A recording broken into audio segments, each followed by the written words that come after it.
ශ්‍රී ලංකාවේ හදවත වගේ තියෙන මධ්‍යම තෙනිතලාවෙන් අහස් උසට නැගුණු මේ අසමසම ගල් පර්වතය දිහා පොඩ්ඩක් බලන්න. මේ තමයි ලෝක ප්‍රසිද්ධ සීගිරිය. නැත්නම් අපි කවුරුත් දන්න විදිහට සිංහගිරි පව්ව. ඇත්තටම මේකේ තියෙන දැවැන්තකම හිතා ගන්නවත් බෑ. අවට තියෙන හැම දෙයකින්ම වෙන් වෙලා තනිවම අහසට නැගලා තියෙන මේ පර්වතය දකිනකොට පුදුම හැඟීමක් දැනෙන්නේ. ඉතින් හැමෝගෙම හිතට එන ප්‍රශ්න තමයි මේක. මුලම හේතුවකටද පුරාණ රජ කෙනෙක් මෙච්චර අමාරුවෙන් නගින්න ඕන මේ වගේ උස තැනක මාලිගාවක් හදන්න නැත්තේ. හරි. අපි දැන් මේ අභිරහස විසඳන්න තමයි මේ යන්නේ. හොඳයි. මේ දැවැන්ත නිර්මාණයේ පිටිපස්සේ ඉන්නේ කවුද කියන එක මුලින්ම බලමු.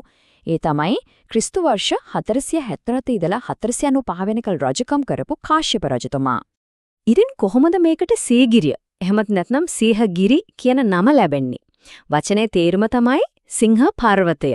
ඒකට හේතුව තමයි ඉස්සර කාලක මේකේ තිබුණු අදහගන්න බැරි තරම් විශ්මිත දෙයක්. අපි තව ටිකකින් ඒ ගැන කතා කරමු. හරි. දැන් අපි මේ පර්වතය නගින්න පටන් ගමු. අපේ ගමන ආරම්භ වෙන්නේ පර්වතය පාමුලින්. මෙතනදී අපිට මුලින්ම දකින්න ලැබෙන්නේ පුදුම හිතන තරම් දියුණු සංකීර්ණ උද්‍යාන පද්ධතියක්. මේක නිකම් උද්‍යානයක් නෙවෙයි. මෙතන ප්‍රධාන උද්‍යාන වර්ග 3ක්ම තියෙනවා. සමමිතිකව හදපු ජල උද්‍යාන, පියගැට පෙළ වගේ තියෙන පේලි උද්‍යාන සහ ස්වභාවික ගල් පර්වත යොදාගෙන හදපු ගල් උද්‍යාන. මේ ඔක්කොම එකතු වුණාම ඒක පුරාණ නාගරික සැලසුම්කරණයේ විශිෂ්ටතම නිර්මාණයක් බවට පත් වෙනවා. හැබැයි ඇත්තටම පුදුම හිතන කාරණේ මොකක්ද දන්නවද? අවුරුදු 1500කටත් පස්සේ අදටත් වැසි කාලයේ මේ උද්‍යානවල තියෙන දියමල් ක්‍රියාත්මක වෙනවා. ඒකෙම හිතා ගන්න පුරුම එදා තිබුණ ජල ඉංජිනේරු තාක්ෂණය කොයිතරම් දියුණුද කියලා. ඉතින් කොහොමද මේක වැඩ කළේ? පොළව යටින් හදපු නල පද්ධතියක්, ගුරුත්වාකර්ෂණය සහ ජල පීඩනය කියන මූලධර්ම පාවිච්චි කරලා තමයි මේ උද්‍යානයේ පොකුණු වලටයි දියමල් වලටයි ජලය සපයලා තියෙන්නේ. හොඳයි. දැන් අපි පර්වතෙන් භාගයක් විතර උඩට යමු. මෙන්න මේ හරියට තමයි ලෝක ප්‍රසිද්ධ සීගිරි බිතුසිතුම් ගල් පර්වතයේ හාරපු කුහරයක වගේ තැනක සැගවිලා තියෙන්නේ. හිතන්නකෝ මුලින්ම මේ පර්වතයේ වටේටම දිග තීරුවක දෙව්ලියන්නේ රූපය අඳපු සිතුවම් 500කටත් වඩා තිබිලා තියෙනවා. ඒත් ඉතින් කනගාටුදායක කාරණේ තමයි කාලයත් එක්ක සහ මිනිස්සුන්ගේම ක්‍රියාකාරකම් නිසා අද වෙනකොට වටිනා සිතුමුමුන් වලින් ඉතිරි වෙලා තියෙන්නේ 19ක් විතරයි.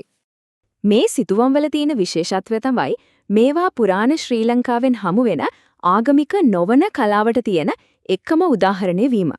බොහෝ දෙනෙක් විශ්වාස කරන විදිහට මේ චිත්‍රවලින් නිරූපණය වෙන්නේ කාශ්‍යප රජතුමාගේ රජවාසලේ හිටපු කාන්තාවන් දෙව්ලියන් විදිහට පෙනී ඉන්න නිදිහ. හරි. දැන් අපි පර්වතීය මුදුනට යන ගමනේ අවසන් අදියරට, ඒ කියන්නේ සිංහද්වාරයේ තියෙන තැනට ඇවිල්ලා ඉන්නේ. මෙතන තියෙන්නේ ඇත්තටම ගැඹීර දසුණක්. මුල් කාලෙදී මේක කොහොම තියෙන්නේ නැත්te කියලා හිතා ගන්න පුළුවන්ද? මීටර 35ක් විතර උස්ස දීප්තිමත් පාට ගාපු දැවැන්ත සිංහයෙක්ගේ හැඩයට තමයි මේ දොරටුව හදලා තිබිලා තියෙන්නේ. මාලිගාවට ඇතුල් වෙන්න තිබුණේ මේ සිංහයාගේ ඇරපු කට ඇතුලෙන්. මේ බලන්න සීගිරිය හදලා අවුරුදු 100 ගානකට පස්සෙත් ඒ සිංහ දොරටුව බලන්න ආපු කෙනෙක්ගේ හිතේ කොයිතරම් ප්‍රබල හැඟීමක් ඇති කරද කියලා මේ පැරණි කුරුටු ගියම්ම පැහැදිලි වෙනවා. අවසාන වශයෙන් අපි දැන් පර්වතයේ මුදුනටම ඇවිල්ලා ඉන්නේ. අපි මුලින්ම අහුව ප්‍රශ්නෙට උත්තරේ ඒ කියන්නේ මේ දැවැන්ත නිර්මාණයේ පිටිපස්සේ තියෙන අරමුණ දැන් අපිට හොයාගන්න පුළුවන්. කාශ්‍යප රජතුමාගේ තිබුණු ලොකුම හීනේ තමයි දෙව්ලොව තියනවා කියලා කියන ආලකමන්දාව කියන අතිශය සුන්දර නගරය මේ මිනිස් ලෝකේ නිර්මාණය කරන එක. ඉතින් මේ දර්ශනය සම්පූර්ණ කරන්න කාශ්‍යප රජතුමා මුළු පර්වතයම සුදු පාටින් ආලේප කරලා තිනවා. ඒයි තනිතලාවට උඩින් පාවෙන ලොකු වලාකුළක් වගේ පේන්න. ඊට පස්සේ තමන්ම හදපු ඒ වලාකුළ උඩ දේව රජෙක් විදිහට රජකම් කරන්න තමයි එතුමා තමන්ගේ මාලිගය ගොඩනගලා තියෙන්නේ. ඉතින් මේ හැමදේම එකට ගත්තම ලෝක උරුමයක් විදිහට සීගිරිය අපිට වැදගත් වෙන්නේ කොහොමද? සීගිරිය කියන්නේ නිකම්ම මාලිගාවක් නෙවෙයි.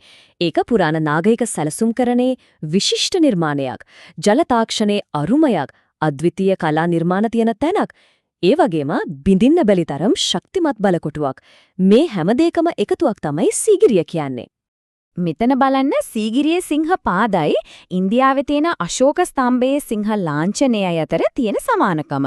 මේකෙන් පැහැදිලි වෙනවා ඒ කාලෙදි කලාපය පුරාම බලය සහ අධිකාරිය පෙන්වන්න පාවිච්චි කරපු සංකේතවල තිබුණු පොදු බව.